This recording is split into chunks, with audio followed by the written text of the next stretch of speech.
All right. So these are the books, the magazines, and the comic books that I got in the gigantic me Mara's me childhood friends stash. So here's some of the books. So here we have the DK Star Wars Incredible Cross Section book. So I do love these ones. This type of thing as a younger chap, you kind of enjoy looking through. As you can see all of the little intricate ins and outs. And is that C-3PO? Yes, he's. Oh, look, you can see C-3PO at the table. So I wonder if Princess Leia is in the toilet. Can we see her? No. So that's that. The next one is the visual dictionary of the Star Wars universe. So there you go.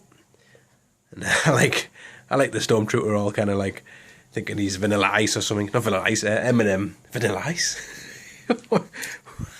What are you talking about?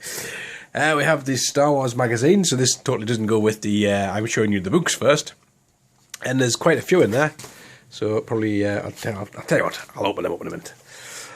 We have Episode 1, the limited first edition. Episode 1, The Making of the Phantom Menace. Padme Amidala. Oh, Natalie Portman. And then we also have the official 20th anniversary commemorate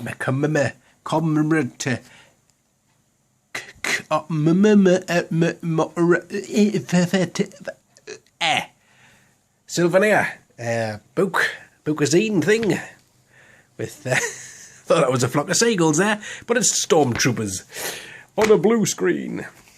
We also have the original Return of the Jedi annual from, I believe, about 1983. Now I do have one of these, so this is a spare, but this is exactly the same one as a kid. So that's Fandabby-dozy. And the other one is the Return of the Jedi, the storybook based on the film. So I do believe this is more of the case of just pictures with Han Solo there with a bit of tarp on his back. Now that's what happens when you try to plug in too many speeder bikes into one electrical port.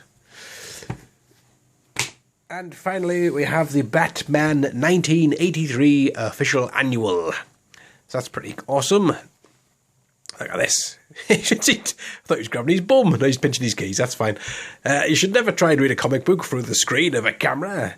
So I'll quickly show you these magazines and I'll get the other magazines out and I'll show you some of them too. Well, in fact, I'll show you them all. How does that sound? Why not? So yeah, these are the official magazines, and this is issue 1, comes with a little Luke Skywalker bookmark.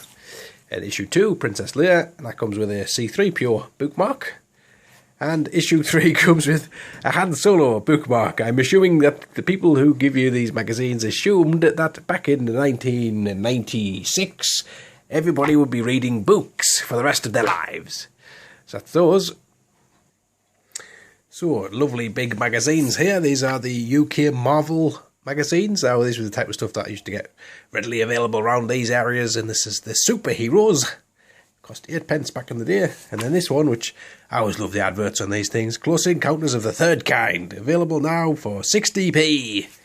And this is the Star Wars Weekly. And I've got a whole stack of these, so I'll just get through them fairly fast for you. But just so you can see the sort of covers on them there. So all the gangs together. How massive does Chewbacca look there?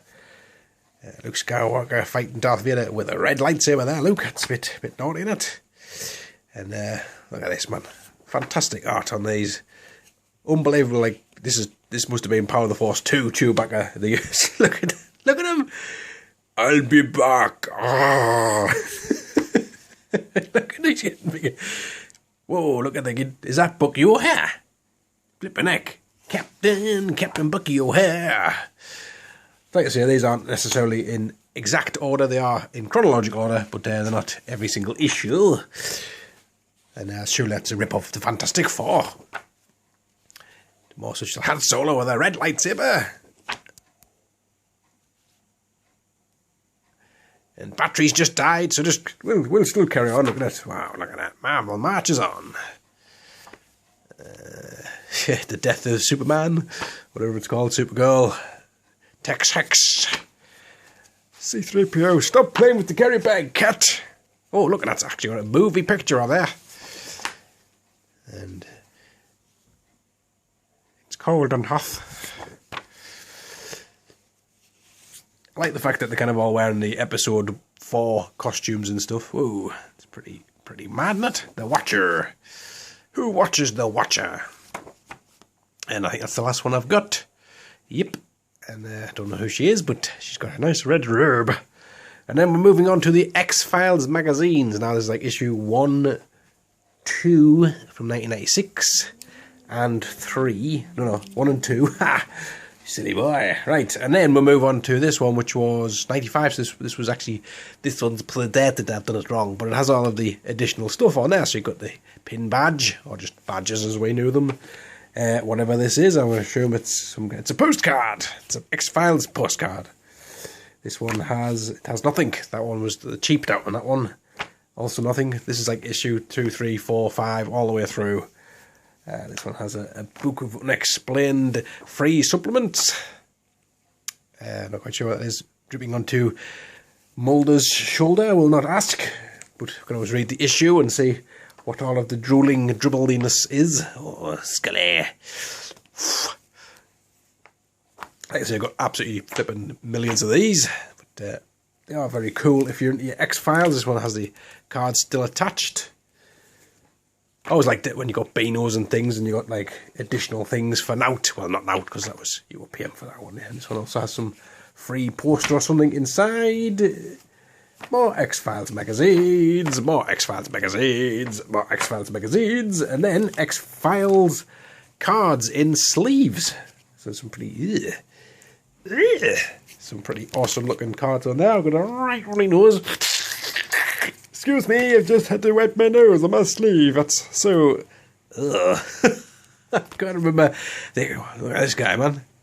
Hey, look at me. Look, my shirt's untucked.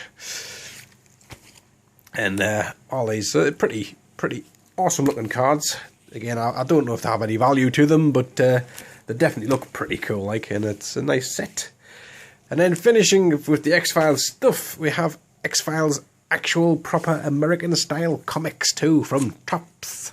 Didn't Topps not get other things like did not do what do you call them things, man? Pez, the Pez, or is Pez its own thing? I don't know. Anyway, so that is the X-Files at the UK comics. I also have a wassai stack of other American comics. I shall be reviewing them in part 3. So stay tuned for that.